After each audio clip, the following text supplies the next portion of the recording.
Hey there, I'm Ella. I'm a nurse, been one for a good few years now, working my shifts at the city clinic. Not the most glamorous gig, but it pays the bills and I like helping folks.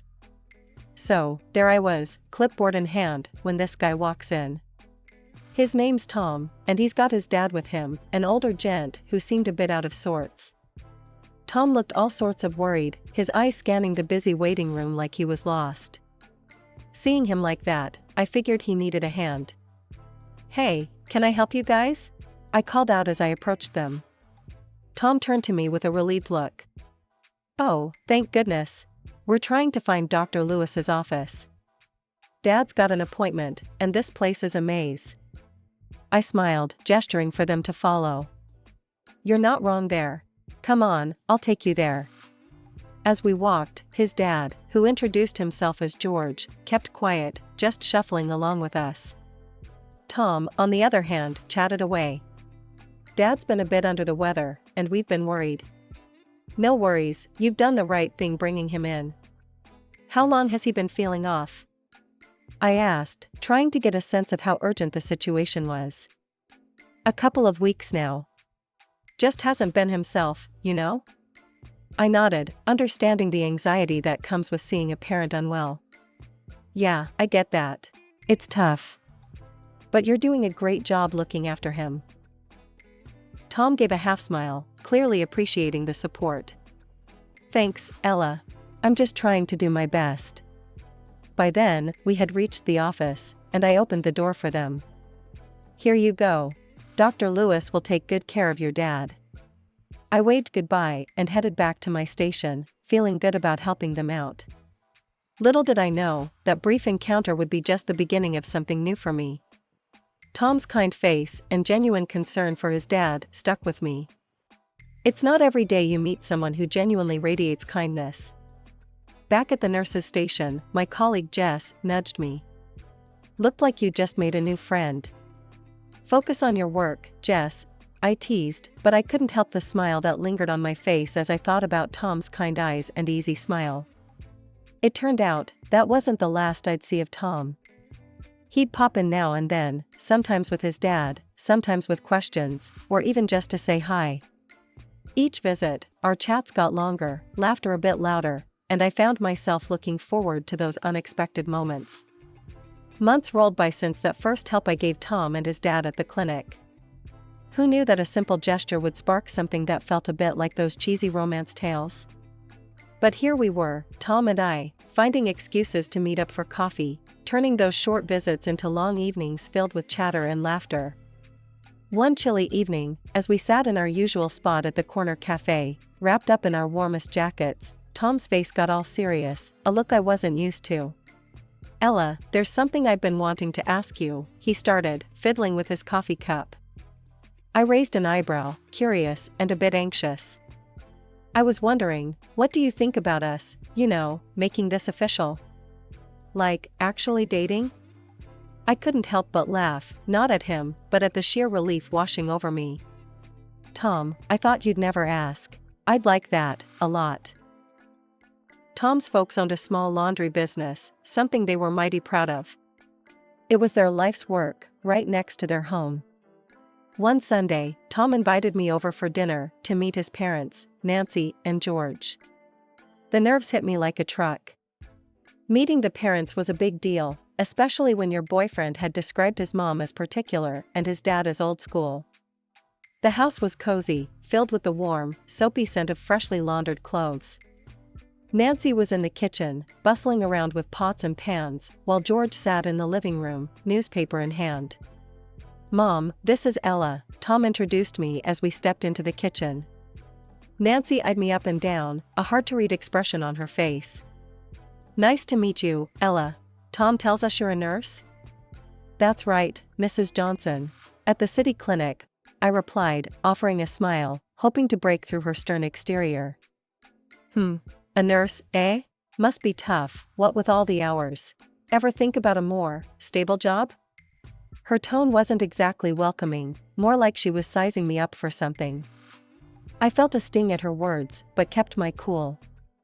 "I love what I do, Mrs. Johnson. It's rewarding, and I manage the hours just fine. Dinner was a mix of awkward silences and tough questions from Nancy. George mostly stayed quiet, occasionally throwing in a word or two, mostly about the laundry business. It was clear they were proud of their work, and they hinted more than once how they hoped Tom would take over soon. Ella, our laundry is a family business. Tom here has been a part of it since he was a boy. We'd love for him to run it full-time. Maybe you could join him, make it a real family affair, George said, passing the mashed potatoes. Tom quickly jumped in, seeing my discomfort. Dad, Ella's got her career, and she's really good at it. We're just taking things as they come, right?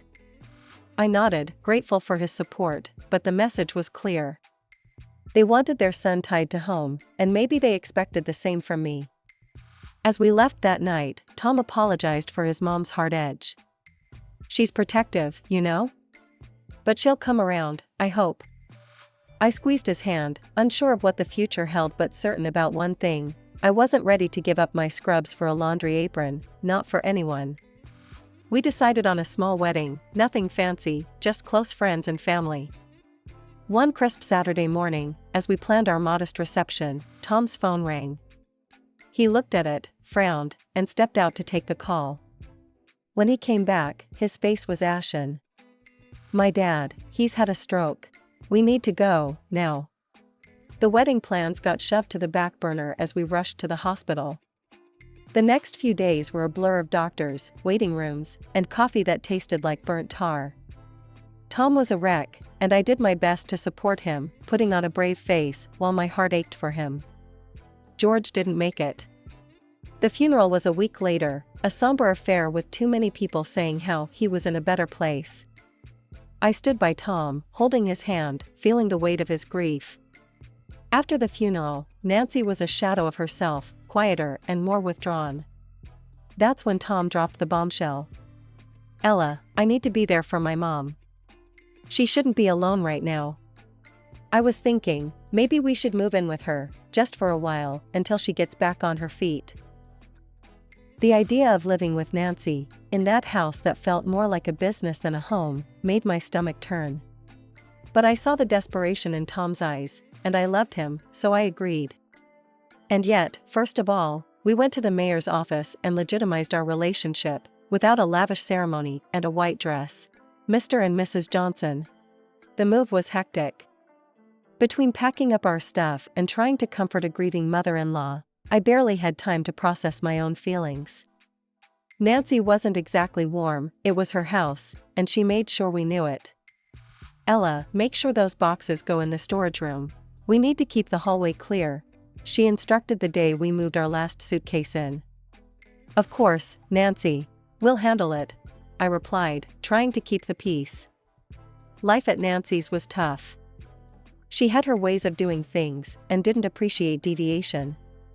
I tried to help, to fit into this new, uncomfortable routine, but everything I did seemed to bother her.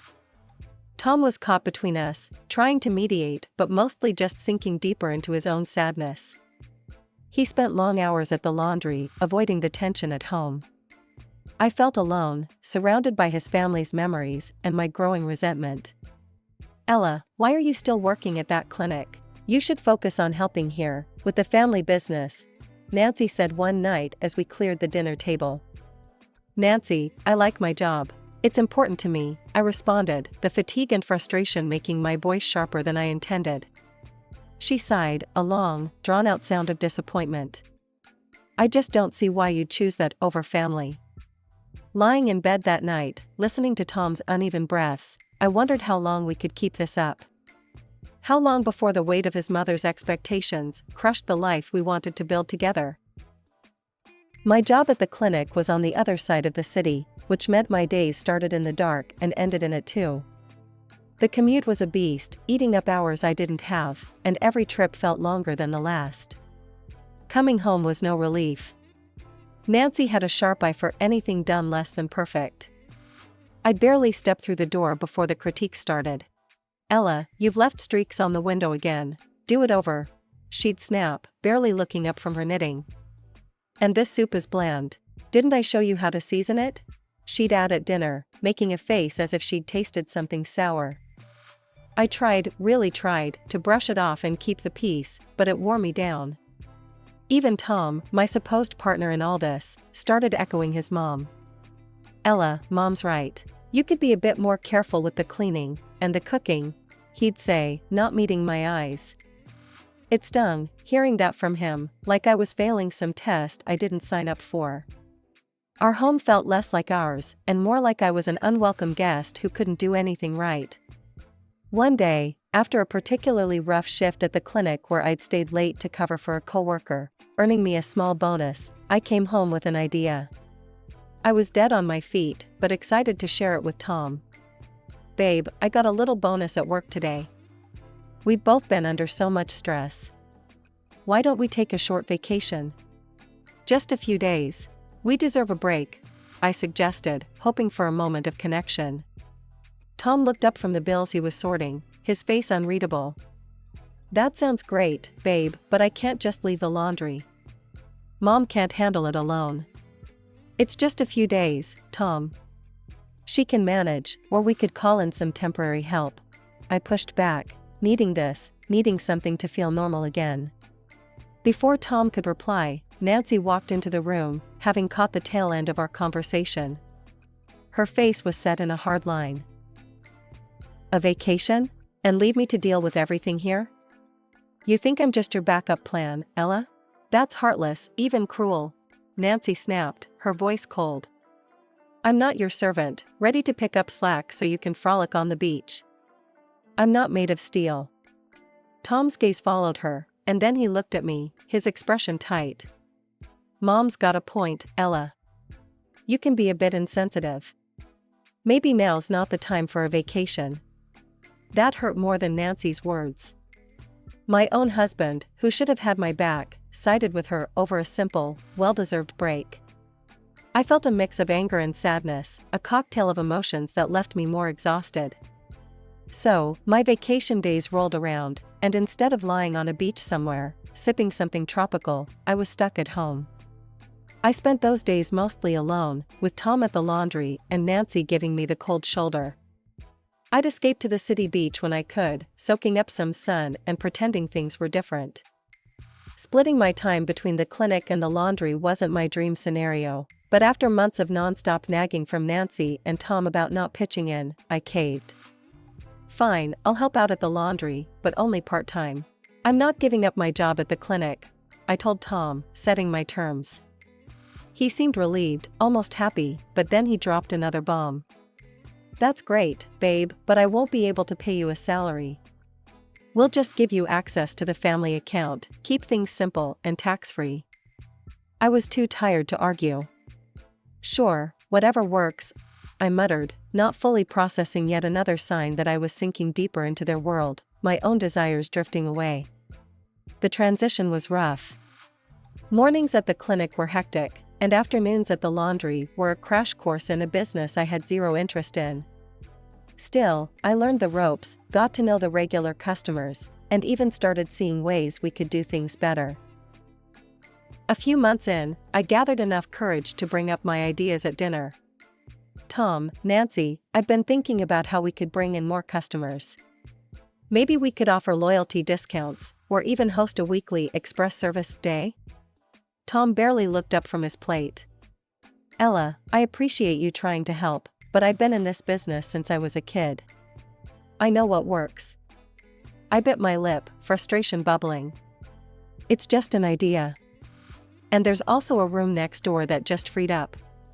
We could expand, offer more services." Nancy laughed, a harsh sound that made me flinch. "Trying to take over now? Think you can run things better than us? Don't make me laugh." I retreated, feeling smaller with each word. It was clear they didn't value my input, only my compliance. But I couldn't let it go. The laundry was struggling, and it pained me to watch something tied so closely to Tom fail because of stubbornness. One afternoon, as I folded clothes in the back, I overheard Tom arguing with a supplier on the phone. "No, I can't meet that order. We're not pulling enough profit this quarter," he said, frustration evident in his tone. I waited for him to hang up, then approached cautiously. Tom, if we're struggling with profits, why not reconsider some of my suggestions? They could really help. He sighed, rubbing his forehead. Ella, I said no. This is how we've always done it. It's not about new ideas, it's about tradition, about keeping things the way my dad ran them. I stepped back, realizing this battle was lost before it even began. Day by day, I watched the laundry's profits dip, our arguments become more frequent, and the distance between us grow. It was my birthday, a day I hoped would be a small bright spot in the dreary grind of the past months. I left a note for Tom on the kitchen table early in the morning, telling him I'd be out until noon. I wanted some time for myself, to just breathe and maybe feel a bit special. I spent the morning downtown, picking out a beautiful new dress and then treating myself to a full makeover at the beauty salon, hair, nails, the works. It felt indulgent, spending money and time on myself like that, but it was my day, and I was determined to enjoy it. However, the moment I stepped back into the house, bags in hand and feeling lighter than I had in weeks, the atmosphere shifted. I was met with a storm. Where the hell have you been? Tom barked the second I closed the door. Next to him, Nancy stood with her arms crossed, her expression thunderous. I left a note, I stammered, confused by their anger. I was out for my birthday, remember? Birthday? Tom scoffed, and Nancy snorted. A lot of good that does us. You left the laundry unattended, and there was no breakfast prepared. You think today's somehow different? Nancy accused, stepping closer. Her voice was sharp, each word a knife. Stunned, I felt my heart sink. But it's just one morning. One morning out of the entire year, I said, my voice barely a whisper now, hurt flashing through me. Nancy's lips curled in disdain. I don't care about your birthday. You're just lazy and stupid, thinking only about yourself. You don't even do a good job as a housekeeper. I looked to Tom, searching his face for any sign of support, any hint of the man I'd married. Tom, you don't believe that, do you? Tell me you don't agree with her. He met my gaze, his eyes cold and distant. She's right, Ella. Maybe you don't fit in here after all. I don't need this chaos. That was it. The last straw. My whole body trembled with the force of my decision. I want a divorce, Tom. Nancy clapped her hands, her voice rising in excitement. Finally, we'll be rid of you, you stupid, arrogant freeloader. And you'll pay us back for letting you live here for 3 years. We've wasted enough on you. I laughed, a bitter sound that echoed in the tense air. Oh, I'll pay you? Funny, I was thinking you owe me for all the unpaid labor. For every holiday, every sick day I never took. That's what you'll be paying me. Nancy's face fell, her mouth snapping shut. I didn't wait for another word. I marched upstairs, pulled out my suitcases, and started packing. Clothes, a few personal items, anything I could call mine. Within an hour, I was ready. Suitcase in hand, I walked out of that house. I didn't look back, not at the home I had tried to make mine, not at the life I thought I wanted. I moved into a small rented apartment, a place that was mine alone, no judgments, no snide remarks, just quiet and peace. For the first couple of days, I wallowed in my grief. But as I sat there in the silence of my new space, something shifted inside me. I was done crying. It was time to show them they were wrong, to prove that I could stand on my own. Fired up, I filed for divorce, laying out my case for the unpaid labor and the emotional turmoil they'd put me through. I also took a 3-month unpaid leave from the clinic. I needed this time, not just to heal but to set up my own venture, something that would hit Tom and Nancy where it hurt, their business. I remembered the vacant room next to their laundry, the same one I had suggested they expand into. It was a stroke of irony, or maybe fate, that it was still empty. With my savings, I signed the lease. The place was a mess, but I saw its potential. The renovations were tough, and every decision from paint colors to plumbing fixtures felt monumental. But I poured my heart into every detail. This has to be perfect, I told the contractor, pointing out exactly where I wanted the new washers and dryers. Top of the line, everything. Once the place was shaped up, I moved on to the supplies and equipment, choosing only the best. Safety and quality were my top priorities. I installed video surveillance and high-security locks, ensuring that my customers would never have to worry about their belongings. With the logistics in place, I focused on the customer experience. I set up a small coffee machine offering free coffee, created a cozy corner for kids, and even installed a couple of slot machines to keep clients entertained while they waited. Every detail was designed to make my laundry not just a necessity, but a pleasant part of my customers' day. Opening day was a mix of nerves and excitement. People were curious, of course. Some came in just to see the new place, others out of loyalty to Tom and Nancy. But once they experienced the difference, word started to spread. I made it a point to meet every client, to ask about their day, to ensure they were satisfied with our service. "Thanks for choosing us," I'd say with a smile. "Let us know if there's anything else we can do for you." Slowly, word started spreading. Positive reviews popped up online, praising the clean facilities, friendly service, and innovative touches. More and more people began choosing my laundry over Tom's. One busy afternoon, as I refilled the coffee machine, a regular customer, Mrs. Henderson, approached me. "Ella, dear, I must say, your place is a breath of fresh air. I told all my friends about it." I smiled, handing her a cup. "Thank you, Mrs. Henderson. That means a lot to me. I'm glad you enjoy coming here." The popularity of my laundry grew, and with it, so did my confidence. I had created something out of nothing, turned pain into success. The satisfaction wasn't just in the profits or the praise, it was in proving that I could thrive, that I could make something better, all on my own. It was a busy Tuesday afternoon when they walked in, Nancy and Tom, looking like a storm brewing on the horizon.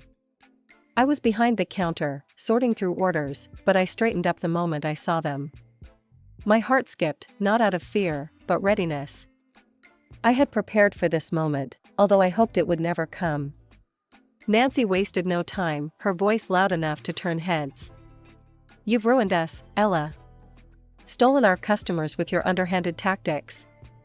Tom stood behind her, his expression hard to read. He looked tired, older than I remembered. "I haven't stolen anything. People choose where they want to go. I just provided a better option," I responded, my hand subtly pressing the button under the counter that alerted my security team. "This is all low, even for you," Nancy continued, her finger jabbing in the air towards me. "Making us bankrupt, you think you're clever?" I sighed, shaking my head. "I think I'm fair. I offered ideas, remember?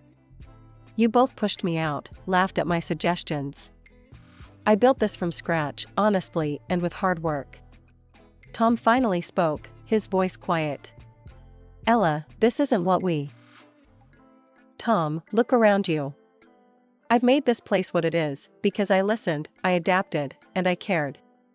Not only about profits, but about people." Nancy's face was red, her anger palpable. "You think you're better than us, that you can just replace us?" "No, Nancy. I just chose not to settle for mediocrity," I replied, pulling up reviews on my phone and pushing it across the counter towards them. "Read these. Customers didn't leave because of me. They left because of dirty rooms, rude service, and poor quality. They left because you refused to change." She glanced at the screen, then looked away, her mouth tightening. "And now," she hissed, turning her wrath back to Tom, "you've let her destroy everything your father built." Tom's face crumpled, and for a moment, I felt a pang of old affection, quickly smothered by years of strain. Nancy turned back to me, desperation in her voice. "Give him a job, then. Take him on here. We're drowning in debt. We're going to close down." I looked at Tom, seeing the man I once loved, the man who sided with his mother against me when I needed him most. "I'm sorry, Tom. I'm running a business, not a charity. Please leave my property, or I will have to call the police." They left, Nancy muttering under her breath, Tom silent. Watching them go, I felt a chapter close, one filled with hard lessons and tougher resolutions. Since then, my laundry continued to thrive. Word of mouth and positive online reviews kept new customers coming. I eventually decided to leave the clinic altogether, pouring my heart into this venture that had started as a challenge and turned into my passion.